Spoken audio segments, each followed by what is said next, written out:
Before the lawsuits and headlines, a choice was made, one that would shape our farms, our health, and our future. He was killed over a chemical, The murder of Mike Wallace, a Missouri farmer, in a dispute over herbicide drift sent a shockwave through America's heartland. The conflict was not just between two neighbors, it was a violent symptom of a much larger, more profound battle. This battle pits powerful corporate interests against the health of individuals and the environment. It is a story that began decades ago, in laboratories and boardrooms, but its consequences are felt today in the soil in our bodies and in the tragic, unnecessary loss of life. This is not merely a story about a single death. It is a story about how certain chemicals came to dominate our farms, the hidden dangers they carried, and the powerful forces that kept those dangers secret for far too long. The central conflict is one of knowledge versus profit. It is a story of what was known, who knew it, and when they knew it. The fight over herbicides like those made by Monsanto is not a new phenomenon. It is the culmination of a long history of corporate power, scientific discovery, and regulatory failure. The story of Mike Wallace's death in 2016 serves as a grim marker. Herbicides are chemical agents designed to eliminate unwanted vegetation. For much of human history, farming was a battle fought with plows' hose hands. Weeds competed with crops for sunlight, water, nutrients, demanding endless, back-breaking labor. The 1940s heralded a new era. Monsanto-driven science spurred rapid advances. Researchers exploring plant growth hormones for military purposes stumbled on a revolutionary discovery. Certain synthetic compounds could kill some plants while leaving others unharmed, a property called selective toxicity, the birth of the modern herbicide. One of the first was 2,4-D, introduced commercially after the war. It felt like a miracle. Farmers could spray fields and watch broadleaf weeds die. Thistle bindweed, while cereal crops like wheat corn stood tall and unaffected. Amid this chemical revolution, one company emerged as a dominant force, Monsanto. Founded in 1901 as a producer of saccharin, industrial chemicals, plastics, pharmaceuticals. By the mid-20th century, Monsanto had positioned itself at the forefront of the agricultural chemical market. The company became a major manufacturer of 2,4,5-T, a key component in many commercial herbicide formulations, including those later used to create the infamous Agent Orange. Monsanto's business strategy was aggressive and forward-thinking. It invested heavily in research and development, but also in marketing and lobbying to ensure its products faced minimal regulatory hurdles. Over the decades, Monsanto's power grew exponentially. Through a series of strategic acquisitions and the development of patented technologies, it consolidated its control over the agricultural sector. The company's most significant move came with the introduction of glyphosate-based herbicides marketed as Roundup, and the subsequent development of Roundup-ready genetically modified seeds.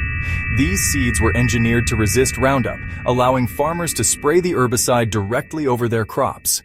This created a powerful synergy where the seed and the chemical were sold as an integrated system. The first major alarm bell rang on March 8, 1949. It sounded not in a field, but inside a factory, at Monsanto's chemical plant in Nitro, West Virginia. A runaway reaction in a vessel used to produce 2,4,5-T precursor chemicals caused a massive explosion. The blast shattered windows across the town. A plume of chemical-laden smoke billowed into the sky. While the physical destruction was visible, the human toll was far more insidious. In the days and weeks after the explosion, exposed workers began to fall ill. They suffered a strange and painful affliction. Over 200 workers developed severe skin conditions, a condition later identified as chlorachin. Their bodies were covered in painful pustules, boils, blackheads that resisted treatment. But symptoms went far beyond the skin. Workers reported extreme fatigue, muscle pain, nervous system disorders, liver damage. They felt a profound sense of fear and confusion. Doctors were baffled, unable to identify the precise cause. Monsanto's internal medical reports documented the symptoms in detail, yet a definitive explanation remained elusive. The workers of Nitro became the first large-scale casualties of a poison they did not know existed. The mystery of the X disease that plagued chemical workers in Germany and the United States persisted for years. Then, in 1957, a German dermatologist named Karl Schultz who was investigating a similar outbreak at a Beringer plant in Hamburg that manufactured 2,4,5-T. He meticulously studied the chemical residues from the factory. Through painstaking analysis, he isolated a specific, highly toxic impurity. He identified this substance as 2,3,7,8-tetrachlorodibenzo-P-dioxin, or TCDD, a member of the family of chemicals we now simply call dioxin. Schultz had finally given the monster a name. To prove his theory beyond any doubt, Carl Schultz took a truly extraordinary and dangerous step. He conducted an experiment on his own body. After isolating the crystalline dioxin compound, he applied a minuscule amount, just a few micrograms, to the skin of his own forearm. Within days, the exact same chloracin lesions that he had observed on the factory workers erupted on his skin. The discovery of dioxin created a clear ethical and legal crossroads for chemical companies. Dow Monsanto. Evidence from later legal proceedings suggests companies became aware of the dioxin problem not long after European counterparts' internal memos, and reports from the 1960s show company scientists understood the link between 2,4,5-T dioxin contamination chloracin. They knew their product contained a fantastically toxic material. Dow Memo, 1965. The knowledge was no longer a secret confined to a few German researchers. It was an active topic of discussion within corporate walls. Despite internal knowledge, the public and government were largely kept in the dark. Instead of halting production or issuing public warnings, some companies allegedly made a calculated decision. They chose to manage the problem quietly. They continued to sell 2,4,5-T for widespread agricultural and forestry use. Most notoriously, they supplied it to the U.S. military as a defoliant in Vietnam. Agent Orange was a mixture of 2,4-D-2,4,5-T, heavily contaminated with dioxin, exposing millions of soldiers and civilians. The long and sordid history of dioxin is a stark lesson in the catastrophic consequences of prioritizing profit over people.